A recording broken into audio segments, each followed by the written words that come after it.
चलो देखते हैं हम लोग। तो फंक्शंस क्या होते हैं आपके? Group of statements. ठीक है, ऐसे स्टेटमेंट जो जनरली रिपीट होते हैं प्रोग्राम्स में, तो हम उसको बार बार रिपीट ना करके उसका एक इंडिविजुअल ब्लॉक ऑफ कोड बनाएंगे, उस ब्लॉक ऑफ कोड को एक नाम देंगे। ठीक है, इसी को बोलते हैं हम लोग फंक्शन। ठीक है, इसका एक सिंपल सा एग्जांपल बताता हूँ मैं यहाँ पे। एक अगर आप एक प्राइम नंबर बनाते हो, ठीक है, तो प्राइम नंबर नहीं बनाने के लिए आपको लगभग लगभग अंदाजन 10 लाइन का आपको एक कोड लिखना पड़ेगा। ठीक है, छोटा सा एग्जांपल। किसी नंबर को अगर हमको चेक करना है वो प्राइम नंबर है या नहीं, तो आपको कम से कम 10 लाइन का कोड लिखना पड़ेगा अंदाजन। ज्यादा भी हो सकता है, कम भी हो सकता है, स्टैंडर्ड ले लिया हमने 10। ठीक है, तो 10 लाइन के कोड में आप चेक कर सकते हो कि एक नंबर आपका प्राइम है या नहीं। अगर आपके पास 10 अलग अलग वेरिएबल्स में 10 अलग अलग नंबर है, तो आपको कितने लाइन का कोड लिखना पड़ेगा? 100 लाइन का। ठीक है, क्यों? क्योंकि 10 अलग अलग वेरिएबल है, तो आप ना लूप चला सकते हो। लूप चलाते हैं हम, लूप में कोड रिपीट कर सकते थे, लेकिन लूप में कोड आपका रिपीट नहीं होगा। क्यों नहीं होगा? क्योंकि हमारे पास अलग अलग वेरिएबल है। हर बार हर लूपिंग में आप वेरिएबल का नाम चेंज नहीं कर सकते, तो आपको हर वेरिएबल के इंडिविजुअल, आपको हर एक के लिए प्राइम नंबर की लिखनी पड़ेगी कोड। ठीक है, तो पूरा अगर बनाए एक ही प्रोग्राम 10 नंबर को चेक करने के लिए, तो 100 लाइन का कोड बन जाएगा। और 100 लाइन में क्या रहेगा आपका? सिर्फ वेरिएबल्स की वैल्यू ही डिफरेंट रहेगी, बाकी पूरा कोड लगभग लगभग सिमिलर ही रहेगा। क्योंकि एक नंबर को आप जिस तरह से टेस्ट कर रहे कि वो प्राइम है नहीं, दूसरे नंबर के लिए सेम टेस्ट करोगे, सेम कोड लिखोगे। समझ रहे? ये एक सिचुएशन है। ठीक है, इसी का सोल्यूशन उन्होंने बनाया कि जहां पे सिमिलर टाइप का कोड बार बार रिपीट हो रहा है, तो उसके लिए क्या करेंगे? जो प्राइम नंबर निकालने का कोड है जो कि 10 लाइन का है, उसको एक अलग इंडिविजुअल ब्लॉक बनाएंगे। ठीक है, और उसको एक नाम दे देंगे। ठीक है, और उस नाम से फिर उसको नंबर को चेक करने के लिए कॉल करेंगे उसको, जहां पे आपको चेक करना है नंबर। तो 10 नंबर है, तो 10 नंबर को चेक करने के लिए आप कितने बार उसको कॉल करोगे? 10 बार। तो ये 10 बार आपका कॉल होगा प्रोग्राम में, जहां पे आपको इसको चेक करना है कि वेरिएबल आपका 10 प्राइम है या नहीं। ठीक है, तो जहां पे कॉल कर रहे हैं वो लगभग लगभग 10 लाइन का कोड बनेगा। 10 बार कॉल कर रहे हैं तो प्राइम नंबर वाला कोड 10 लाइन का। तो टोटल प्रोग्राम इस वाली सिचुएशन में कितने लाइन का हो गया? 20 लाइन का। समझ रहे? और इस वाली सिचुएशन में 100 लाइन का है। ठीक है, तो ये एडवांटेज आपका फंक्शंस का। क्या करता है? आपका कोड रिड्यूस कर देता है। ठीक है, मेन इसका एडवांटेज। तो फंक्शंस आपके यहाँ पे क्या है? सिंपली ग्रुप ऑफ स्टेटमेंट या इंडिविजुअल ब्लॉक ऑफ स्टेटमेंट या इंडिविजुअल ब्लॉक ऑफ मेमोरी। हर एक फंक्शन के लिए अलग मेमोरी अलोकेट होती है। आप एक फंक्शन के अंदर दूसरे फंक्शन को डिफाइन नहीं कर सकते, क्योंकि फंक्शन होते हैं इंडिविजुअल ब्लॉक ऑफ मेमोरी होते हैं। ठीक है, तो सबसे मेन एडवांटेज है, आप यहाँ पे एक तो जो रिपीटेड कोड है, ठीक है, उसको हटा के उसी कोड को आप बार बार रीयूज कर रहे हैं। तो मेन एडवांटेज क्या आपका? आप कोड रीयूज कर सकते हो यूजिंग फंक्शन, कोड को रिड्यूस कर सकते हो। मतलब आपका प्रोग्राम भी छोटा हो गया, और आप एक ही कोड लिख के उसको बार बार यूज कर रहे हो, तो इससे आपका कैसे आपका लिखने का टाइम और सब बचेगा। बराबर, ये एडवांटेज होता है आपके फंक्शंस के। ठीक है, तो मेन यही है आपका फंक्शंस। और फंक्शंस इंपॉर्टेंट इसलिए क्योंकि हर एक लैंग्वेज में फंक्शंस होते हैं यूज। ठीक है, ये देखो, कोड रीयूजेबिलिटी, कोड ऑप्टिमाइजेशन, ये इसके मेन एडवांटेज है। ठीक है, दो तरह के फंक्शंस होते हैं प्रोग्राम में, जो हम लोग लिखते हैं कोई भी प्रोग्राम। एक होता है आपका प्री डिफाइंड फंक्शन, एक होता है आपका यूजर डिफाइंड फंक्शन। तो प्री डिफाइंड फंक्शन अभी तक हम लोग पढ़ते आ रहे हैं, जैसे प्रिंट एफ, स्कैन एफ, टेलर, गेट ch। ठीक है, ये सारे के सारे आपके प्री डिफाइंड फंक्शन है। ठीक है, मतलब पहले से बने हुए, उनको सिर्फ हम यूज कर रहे हैं। यूजर डिफाइंड फंक्शन मतलब ऐसे फंक्शन जो हम लोग खुद बनाएंगे और फिर उसको यूज करेंगे। ठीक है, तो यहाँ पे जो टॉपिक हम लोग पढ़ रहे हैं वो प्री डिफाइंड फंक्शंस के बारे में नहीं है। जैसे अभी स्ट्रिंग के फंक्शंस पढ़ रहे थे, वो प्री डिफाइंड थे, पहले से बने थे, हेडर फाइल से हम डायरेक्ट उसका एक्सेस कर रहे थे।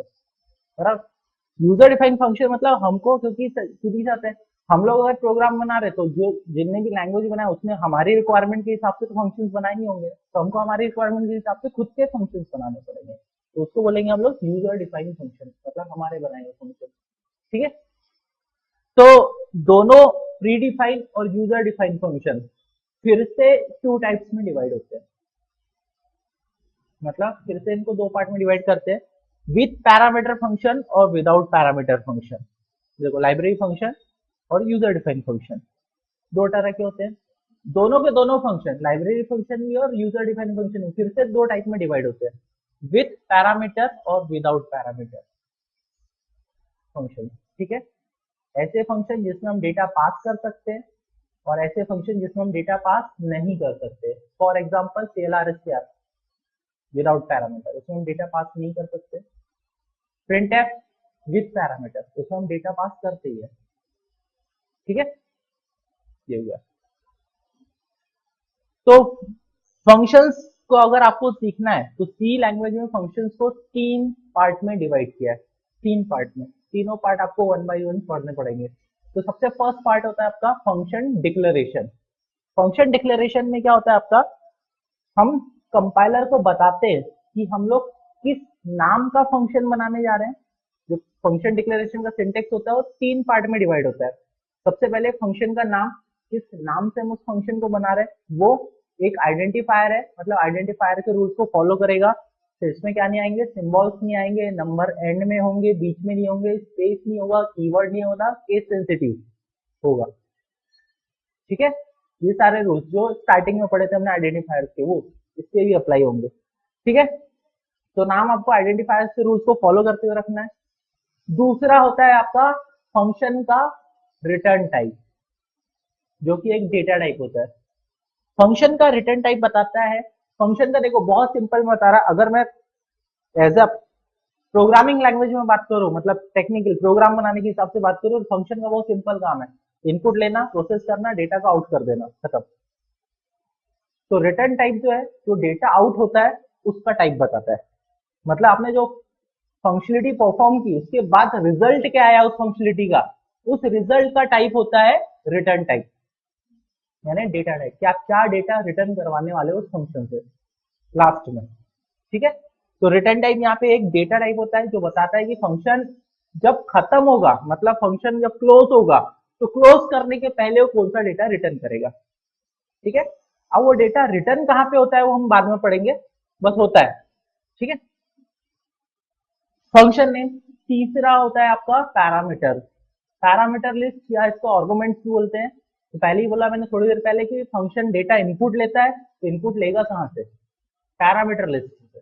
पैरामीटर लिस्ट का काम क्या होता है, डेटा इनपुट लेना, जहां से भी ये फंक्शन कॉल होगा वहां से डेटा जो भी आप पास करोगे वो रिसीव करने का काम पैरामीटर करेंगे।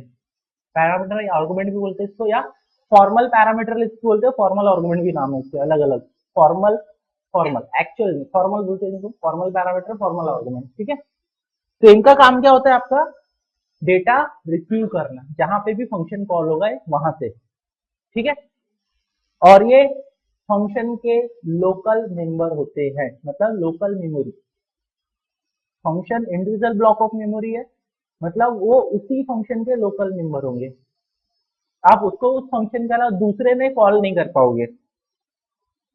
ठीक है, जैसे आपने एक फंक्शन में बनाया, फॉर एग्जाम्पल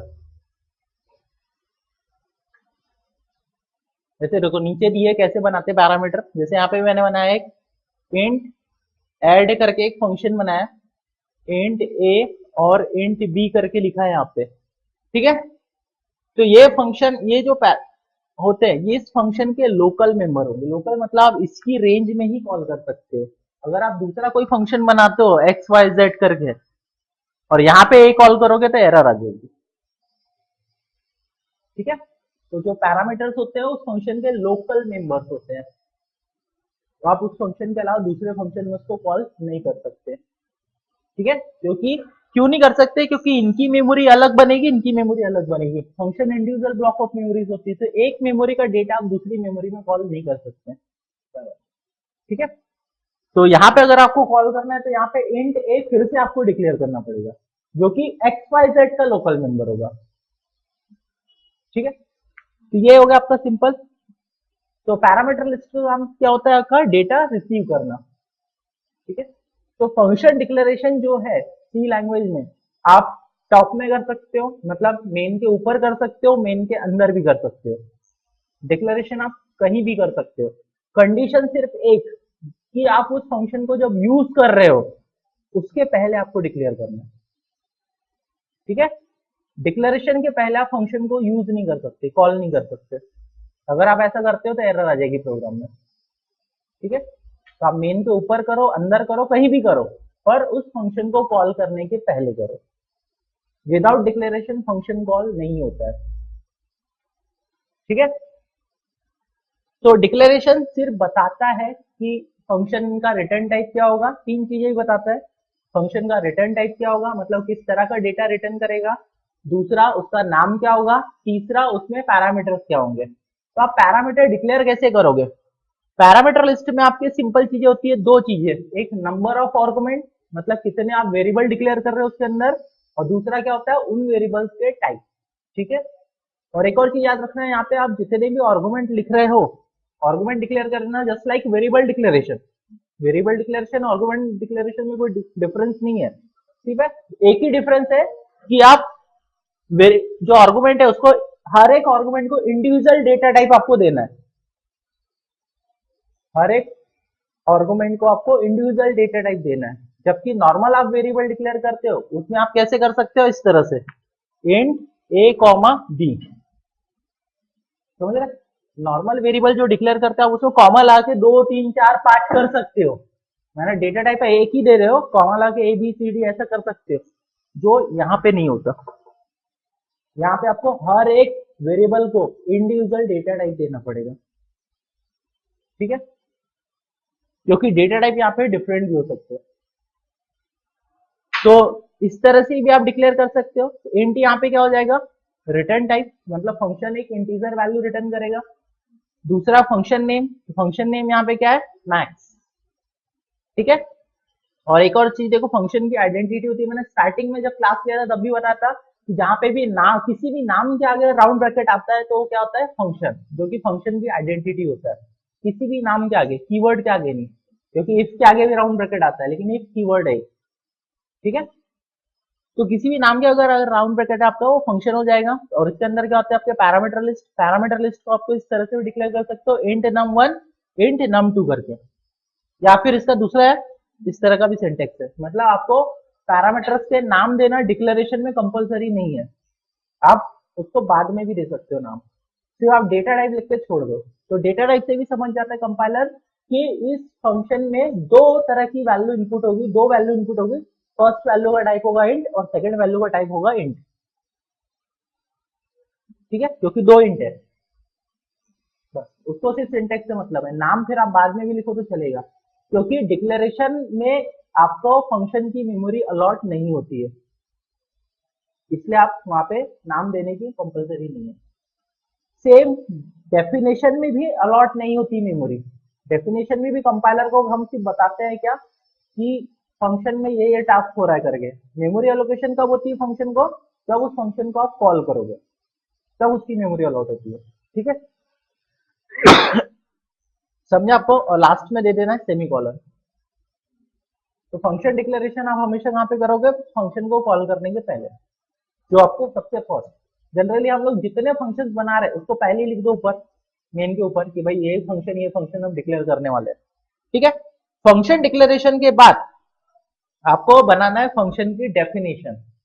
ठीक है, फंक्शन की डेफिनेशन आप फंक्शन डिक्लेरेशन के नीचे कहीं भी बना सकते हो।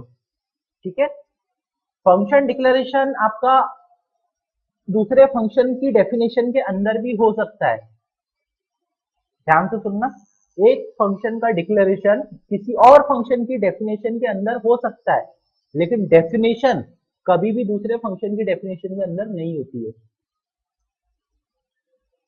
ठीक है, डिक्लेरेशन मतलब वो सिंगल स्टेटमेंट, वो आप किसी फंक्शन के अंदर और बाहर दोनों तरफ डिक्लेयर कर सकते हो, लेकिन डिफाइन जो होता है फंक्शन की बॉडी, जिसको बोलते हैं बॉडी ऑफ फंक्शन, वो हमेशा इंडिविजुअल रहेगी। एक फंक्शन बॉडी के अंदर आप दूसरी फंक्शन बॉडी डिक्लेयर नहीं कर सकते, डिफाइन नहीं कर सकते। ठीक है, क्यों नहीं कर सकते? क्योंकि function individual block of memories होते हैं, तो उनको हमको अलग अलग ही डिफाइन करना पड़ता है। तो डेफिनेशन में भी जो फर्स्ट स्टेटमेंट है वो सिमिलर टू डिक्लेरेशन है, बस यहाँ पे लास्ट में सेमीकोलन हट जाता है।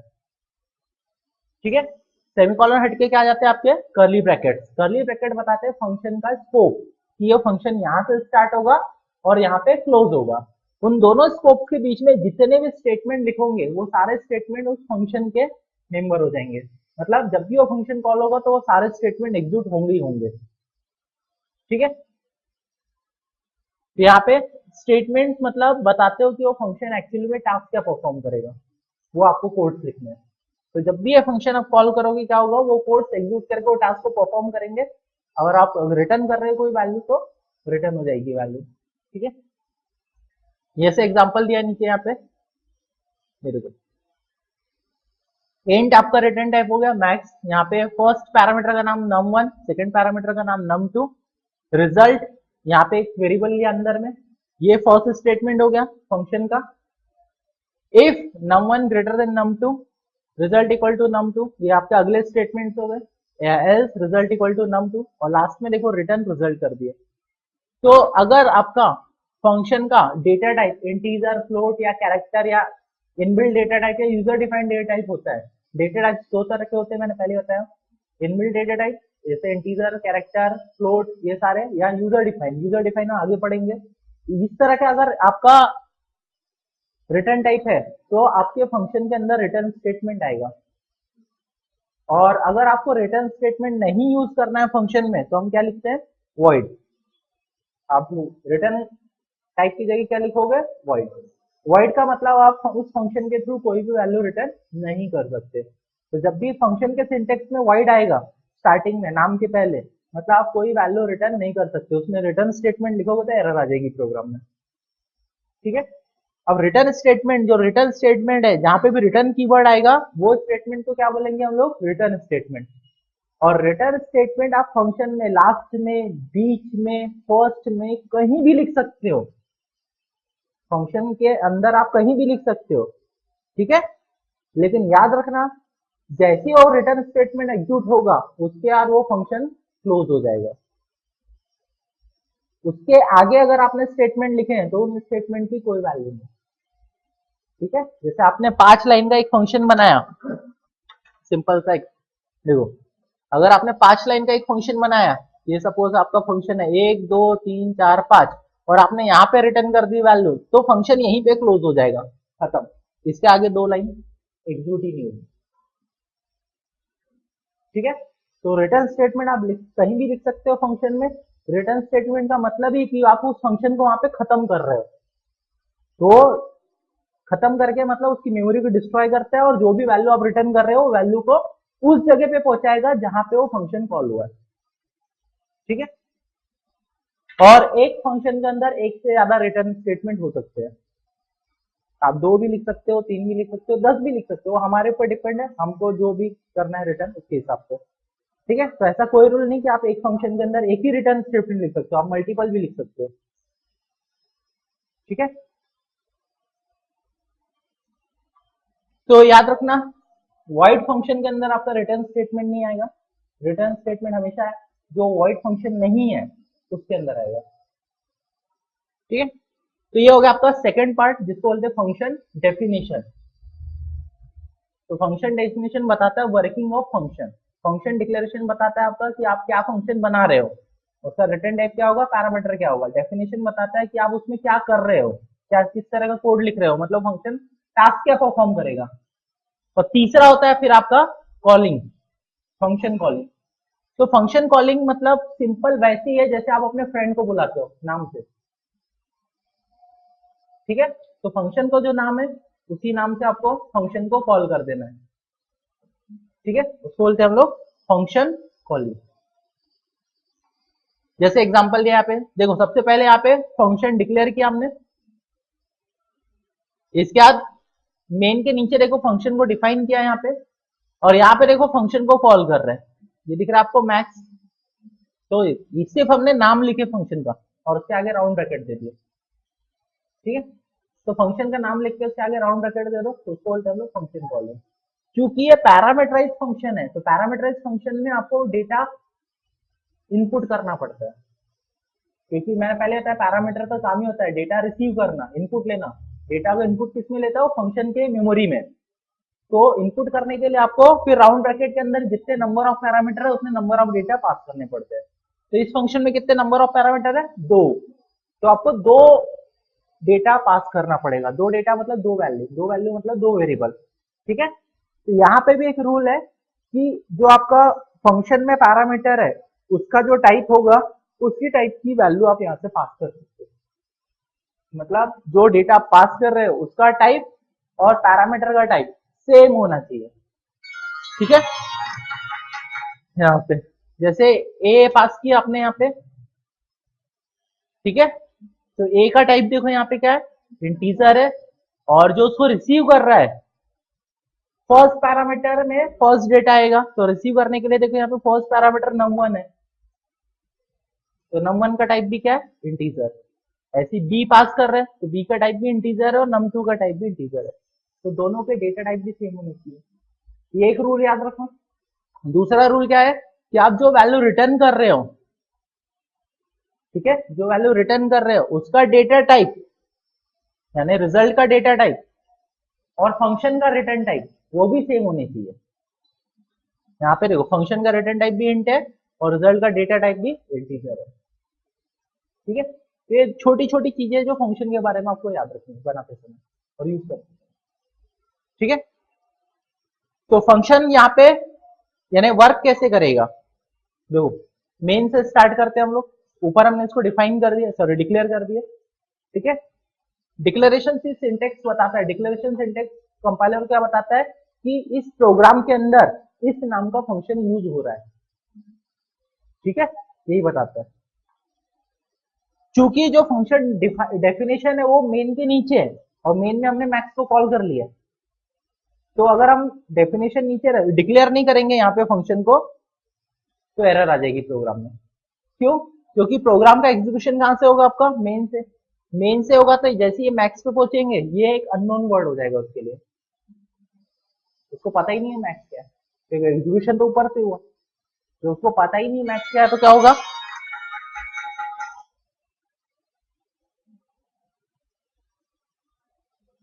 हाँ एक मिनट यार इन लोगों, तो मैक्स यहां से एग्जीक्यूशन होगा तो मैक्स उसके लिए अननोन वर्ड हो जाएगा, क्योंकि जो डिफाइन किया हमने फंक्शन को कहां पे डिफाइन किया, मेन के नीचे, तो वहां तक तो हमारा एग्जीक्यूशन पहुंचे ही नहीं, कंपाइलेशन पहुंचे ही नहीं है, तो पहले एरर शो कर देगा आपको। इसलिए मैंने पहले ही बोला फंक्शन कॉलिंग के पहले फंक्शन को डिक्लेयर करना कंपलसरी है। तो आपको फंक्शन को पहले डिक्लेयर करना है। आप फंक्शन को यहां भी डिक्लेयर कर सकते हो और इसके ठीक पहले भी डिक्लेयर कर सकते हो, यहाँ पे कॉलिंग के एक लाइन पहले भी आप फंक्शन को डिक्लेयर कर सकते हो, कोई दिक्कत नहीं। ठीक है, लेकिन जो फंक्शन की डेफिनेशन रहेगी वो मेन के बाहर रहेगी, मेन के अंदर नहीं रहेगी। ठीक है, क्योंकि body of function individual block of memories होते हैं। ठीक है, तो स्टार्ट करते हैं हम इसको एग्जीक्यूट करना। सबसे पहले क्या होगा आपका, ए एक मेमोरी बनेगी यहाँ पे, बी एक मेमोरी बनेगी। ठीक है, कैसे काम करेगा ये फंक्शन, ठीक है, मैं यहाँ पे साथ में इसकी प्रोसेस भी बताता हूँ, ध्यान से देखो।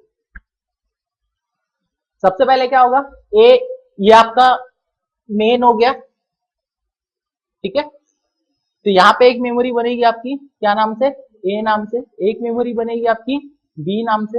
ए में क्या स्टोर हो जाएगा आपका 100, बी में कितना स्टोर हो जाएगा आपका 200। ठीक है, एक तीसरा वेरिएबल भी है रेड करके, तो रेड में कोई वैल्यू नहीं है फिलहाल में, तो उसको छोड़ देते हैं।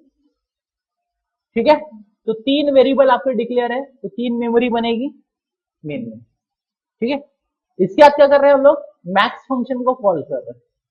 तो जैसे ही मैक्स फंक्शन को कॉल करेंगे मैक्स फंक्शन की मेमोरी अलॉट हो जाएगी। ठीक है, फंक्शन की मेमोरी फंक्शन कॉलिंग पे अलॉट होती है जब फंक्शन कॉल होगा। ठीक है, तो जैसे ही मैक्स फंक्शन की मेमोरी अलॉट होगी, मैक्स फंक्शन में सबसे पहले किसकी मेमोरी अलॉट होगी, उसके पैरामीटर्स की। सबसे पहले किसकी कॉल अलॉट होगी, उसके पैरामीटर्स की।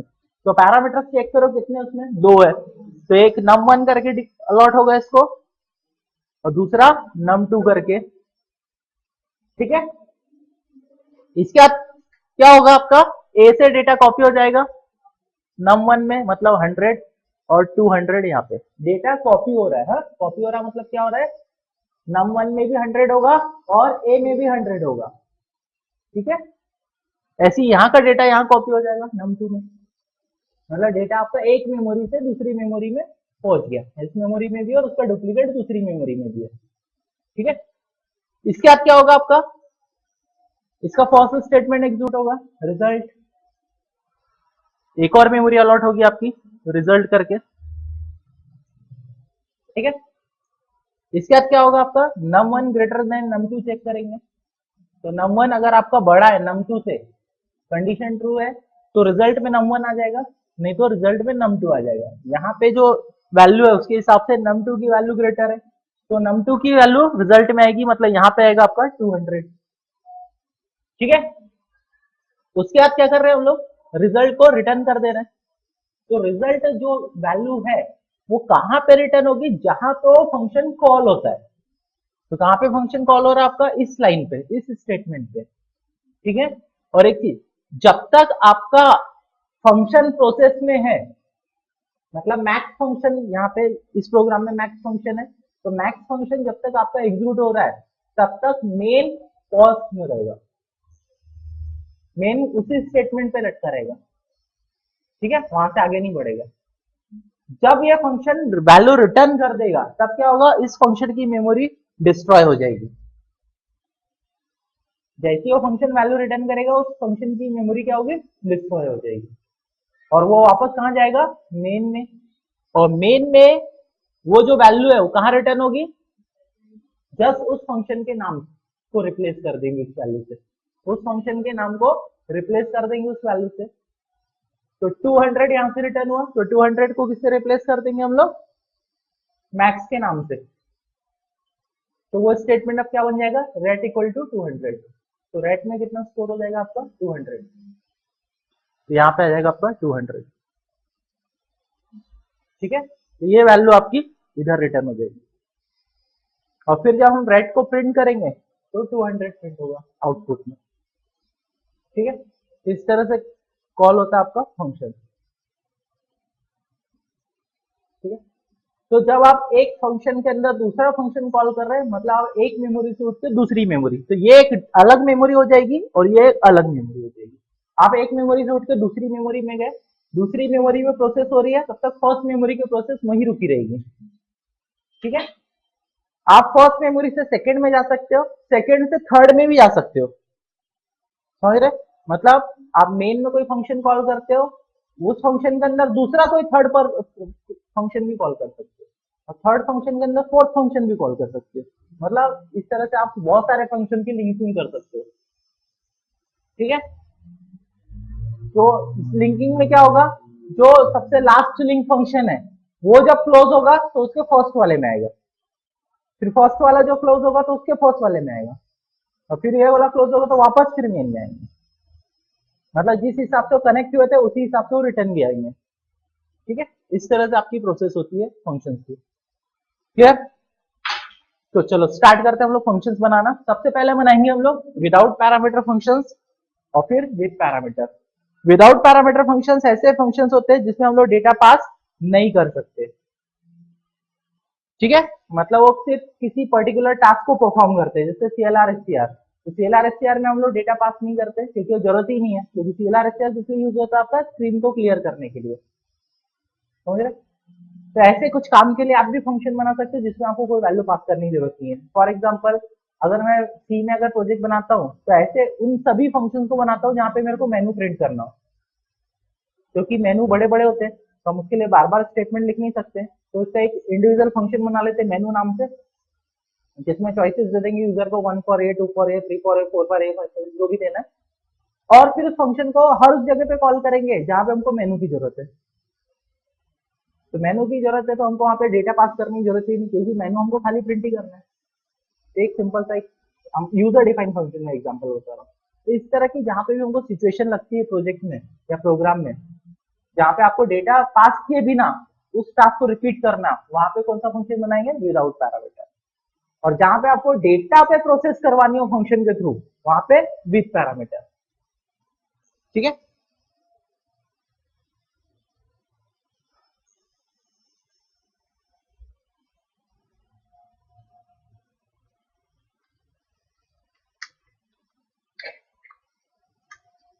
तो सबसे पहले एक सिंपल से यहाँ पे बनाते हैं वॉइड में।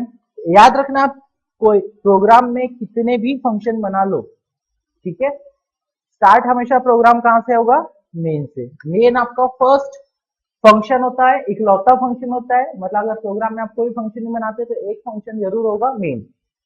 और मल्टीपल फंक्शन बनाओगे तो कितने का फंक्शन बना लो, प्रोग्राम का एग्जीक्यूशन कहां से होगा, मेन से। और प्रोग्राम एग्जिट कहां पे होगा, मेन पे ही। ठीक है। तो सबसे फर्स्ट एक प्रोग्राम डिक्लेयर करते हैं, वॉइड हेलो करके एक फंक्शन बनाते हैं इस तरह। ये हो गया आपका फंक्शन डिक्लेरेशन। तो फंक्शन डिक्लेरेशन में हम क्या बताए, तीन चीजें बताए। सबसे पहले उस फंक्शन का रिटर्न टाइप यानी वॉइड, यानी ये फंक्शन कोई वैल्यू रिटर्न नहीं करेगा। तो वॉइड फंक्शन के अंदर आप रिटर्न स्टेटमेंट लिखोगे तो एरर आ जाएगी। हेलो उस फंक्शन का नाम हो गया, ये इसका सिंटेक्स हो गया, ओपन क्लोज राउंड ब्रैकेट। और उसके अंदर अगर हमने कोई पैरामीटर नहीं दिए हैं तो विदाउट पैरामीटर है। ठीक है। इसके बाद मेन के नीचे उसको डिफाइन करेंगे तो इस तरह से हेलो। ये हो गई फंक्शन डेफिनेशन। फर्स्ट हो गया फंक्शन डिक्लेरेशन, सेकेंड हो गया फंक्शन डेफिनेशन। प्रिंट कर देंगे यहाँ पे डेफिनेशन में।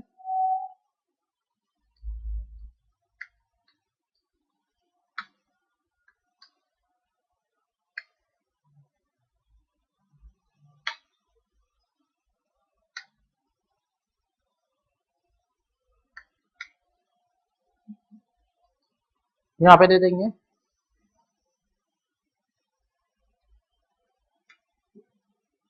दो।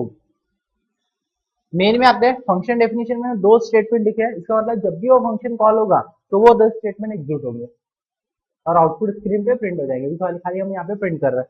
यहाँ पे क्या होगा आपका CLR क्लियर स्क्रीन। ये प्री डिफाइन फंक्शन कॉल किया जो स्क्रीन को क्लियर करेगा। यूजर डिफाइन फंक्शन कॉल कर रहे हैं हेलो करके। ये हो गई आपकी फंक्शन कॉलिंग। तो देखो जैसे प्री डिफाइन फंक्शन कॉल करते हैं CLR लाइब्रेरी फंक्शन को जैसे ही कॉल कर रहे हैं वैसे हम लोग यूजर डिफाइन फंक्शन को कॉल कर रहे हैं, सेम टू सेम। ठीक है।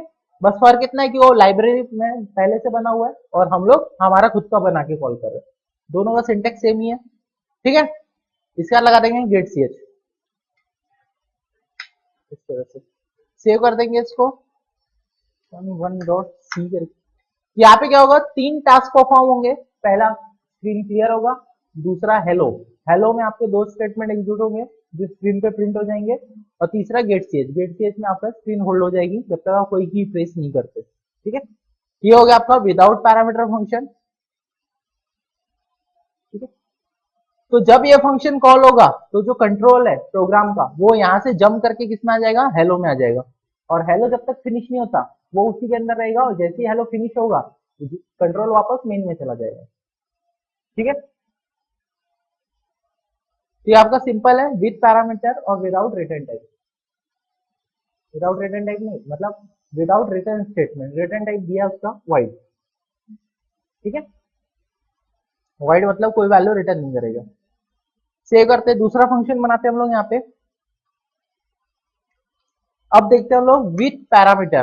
तो विथ पैरामीटर के लिए हम लोग यहाँ पे एक रिटर्न वैल्यू दे देते हैं इंट, फंक्शन का नाम दे देते हैं ऐड करके और यहाँ पे int comma int.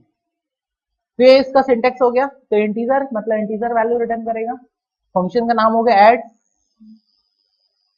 Int first parameter, second parameter भी इंट। यहाँ पे चेंज कर देते हैं इंट ऐड इंट ए कॉमा इंट इस तरह से। और यहाँ पे हम स्टेटमेंट चेंज कर देंगे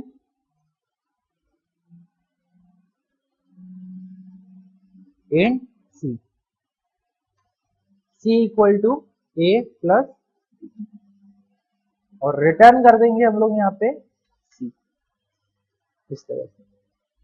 यहाँ पे क्या हो रहा है आपका विथ पैरामीटर फंक्शन है। विथ पैरामीटर फंक्शन मतलब वो डेटा इनपुट लेगा, इनपुट लिए डेटा को क्या कर रहा हो ऐड करके सी में स्टोर कर रहा है और उस वैल्यू को हम रिटर्न कर दे रहे हैं। तो रिटर्न कहाँ पे होगा, जहां पे वो फंक्शन कॉल होगा। ठीक है, तो यहाँ पे कॉल कर देते हैं हम लोग ऐड करके, और इसमें दो वैल्यू पास कर देंगे। तो एक वैल्यू रिटर्न करेगा सी की, तो सी की वैल्यू अगर आप उसको स्टोर नहीं करते हो, ठीक है, स्टोर करना कंपलसरी नहीं है, अगर स्टोर नहीं करते तो आप यूज नहीं कर पाओगे उस वैल्यू को। ठीक है, और स्टोर अगर आपको करना है तो क्या करना पड़ेगा आपको, यहाँ पे भी एक वेरिएबल डिक्लेयर करना पड़ेगा, आर करके एक डिक्लेयर कर देते हैं। और स्टोर करने के लिए क्या करना पड़ेगा, इसके सामने असाइनमेंट ऑपरेटर लगा के आर, इस तरह से। तो जब ये फंक्शन खत्म होगा, मतलब इसकी मेमोरी डिलीट होगी, उसके पहले वो वैल्यू रिटर्न हो जाएगी किसमें, जहां पे वो कॉल हो वहां पे। ठीक है, और एक बार डेटा आपका आर में असाइन हो गया, उसके बाद वो मेमोरी पूरी तरह से डिलीट हो जाएगी ऐड फंक्शन की। ठीक है, नेक्स्ट टाइम अगर फिर से फंक्शन कॉल करोगे, फिर से उसको नई मेमोरी अलॉट होगी। ठीक है, तो ये प्रोसेस चलती रहती है, जैसे ही कॉल हुआ मेमोरी अलॉट हुई, कॉल खत्म मेमोरी डिलीट हुई, कॉल हुआ मेमोरी अलॉट हुई, कॉल खत्म मेमोरी डिलीट हुई। ऐसा क्यों करते हैं, ताकि हम लोग मेमोरी सेव कर सके। ठीक है, अगर अगर ऐसा नहीं करेंगे तो क्या, बहुत सारे फंक्शंस बना दिया प्रोग्राम में, सबकी मेमोरी अलॉट होगी तो प्रोग्राम आपका वो स्लो चलेगा, क्योंकि मेमोरी कम पड़ेगी। ठीक है,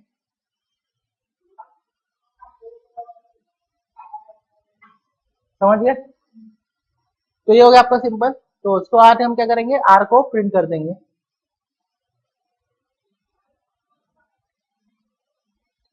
कैसे प्रिंट करेंगे, यहाँ पे R equal to %d comma are,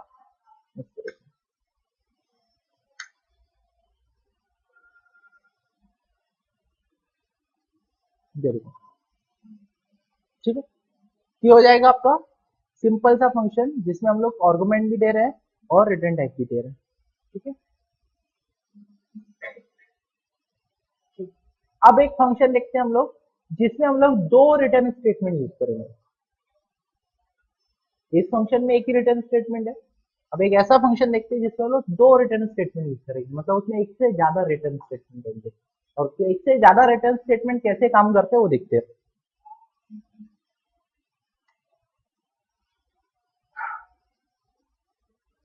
इसको ही करते हैं फन सी डॉट सी करके, इस E1 करके एक फंक्शन बनाया हमने। पैरामीटर दिए हमने कितने,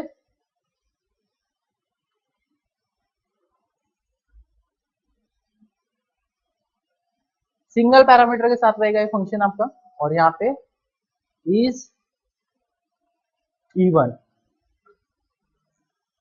और ये आपका एक की वैल्यू। ठीक है, इसकी भी जरूरत नहीं हमको। यहाँ पे कंडीशन दूंगा मैं, इज E1 मतलब आपको चेक करना है कि नंबर E1 है या नहीं है। तो यहाँ पे क्या होगा आपका a mod 2। ठीक है, a mod 2, तो a mod 2 अगर ट्रू है क्या होगा, रिटर्न 0, एल्स रिटर्न 1।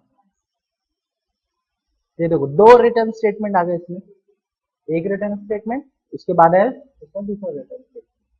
ठीक है, चलो चेक करते हैं इसको हम लोग। कंडीशन इफ फंक्शंस हम लोग जरूरी नहीं कि वेरिएबल्स के सामने असाइनमेंट लगा ऑपरेटर लगा के, या फिर विदाउट असाइनमेंट ऑपरेटर लगा वेरिएबल्स के सामने, या बिना वेरिएबल्स के कॉल करें।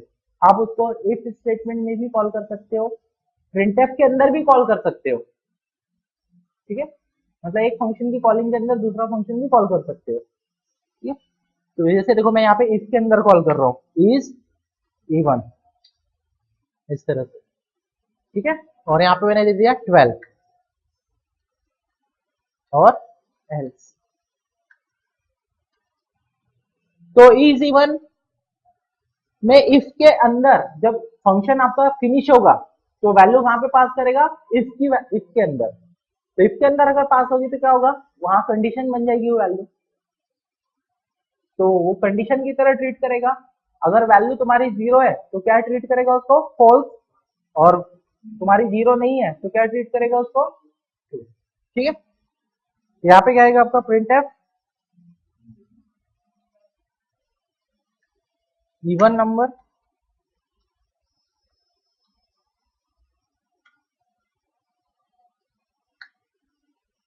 और यहाँ पे जाएगा आपका ऑड नंबर।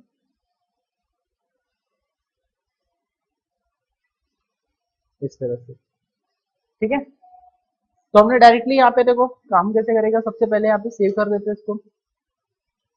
तो सब जैसे ही आपका इफ स्टेटमेंट एग्जीक्यूट होगा ये यहाँ पे पॉज हो जाएगा, क्योंकि इज इवन फंक्शन कॉल हो गया। इज इवन फंक्शन कॉल होगा तो क्या होगा, कंट्रोल अब मेन से हट के कहाँ चला जाएगा, इज इवन में चला जाएगा और ए में कितनी वैल्यू कॉपी हो जाएगी, 12।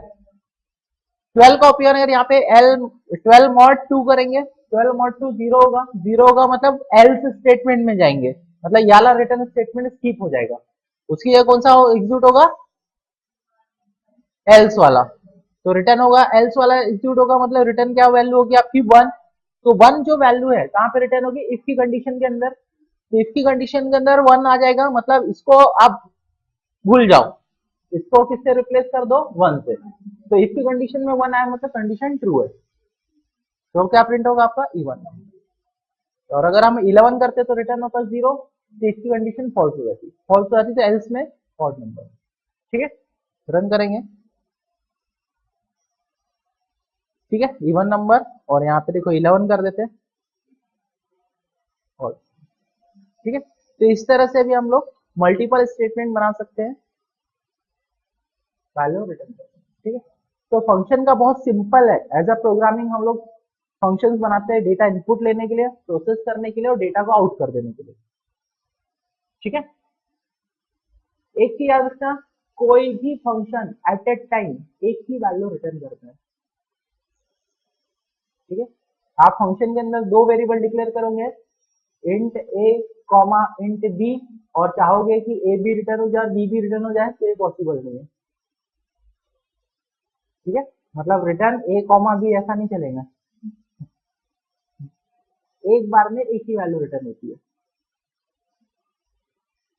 ठीक है। लेकिन हम लोग मल्टीपल वैल्यू भी रिटर्न करा सकते हैं, उसके थोड़े से तुमको आगे का एडवांस टॉपिक पढ़ने पड़ेंगे, सब बताऊंगा मैं कैसे करते, ठीक है। अभी इसे कितने याद रखोगे, फंक्शन का रिटर्न टाइप एक ही होता है, तो एक बार में आप एक ही वैल्यू रिटर्न कर सकते हो, मल्टीपल वैल्यू रिटर्न नहीं होगी, ठीक है। तो ठीक है, जब भी फंक्शन बनाओगे तो जो वैल्यू आप रिटर्न करोगे याद रखना वो हमेशा सिंगल होनी चाहिए,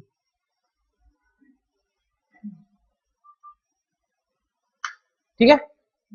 तो फंक्शंस के कुछ और भी प्रोग्राम्स हम देखेंगे कल।